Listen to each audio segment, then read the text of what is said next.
Greetings from Mermaid Avenue in Coney Island, Brooklyn, New York. And when it is not the Coney Island Mermaid Parade, which is going to be on the first Saturday of summer, you can still experience some of the mermaid energy with a stroll down Mermaid Avenue. And this is right next to the subway, the FDQ train, or the bus.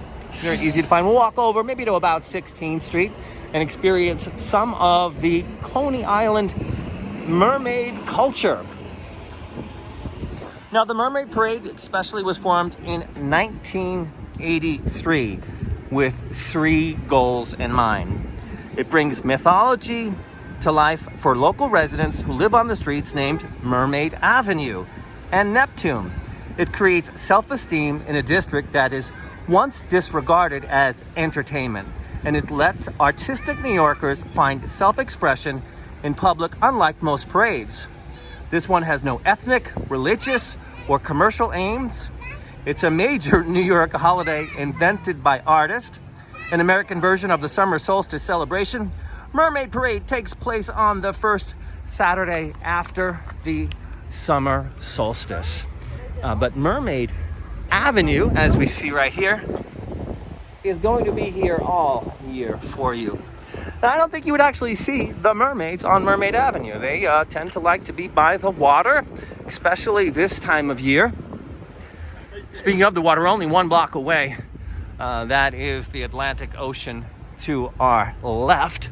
But where I think you would see the mermaids this time of year, if you headed over by the Verrazano Bridge, there's a small island called Hoffman Island, which was originally set up as a quarantine island in the early 1900s. Well, now it's an island for birds and for seals. And I would very much imagine that the mermaids would probably get along really well with the seals. And you cannot visit that island, but you can see it from the Parkway walking path. Also, Mermaid Avenue is a great place to come for a cold beverage. So if you are over at Coney Island at the beach and you need, this is how I actually wound up on Mermaid Avenue, needed a bag of ice.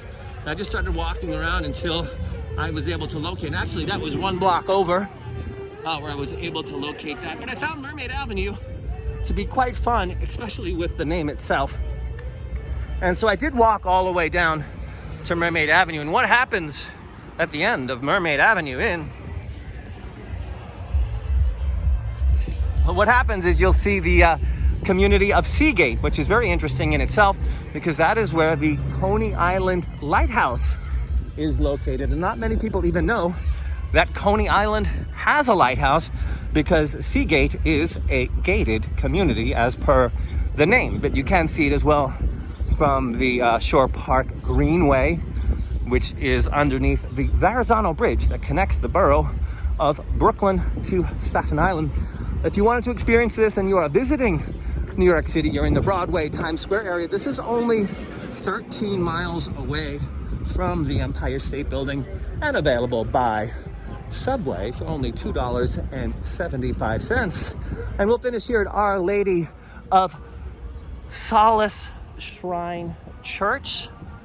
And again, this is a walk down Mermaid Avenue in ever beautiful Coney Island, Brooklyn. I love New York. Till next time, happy summer and keep swimming.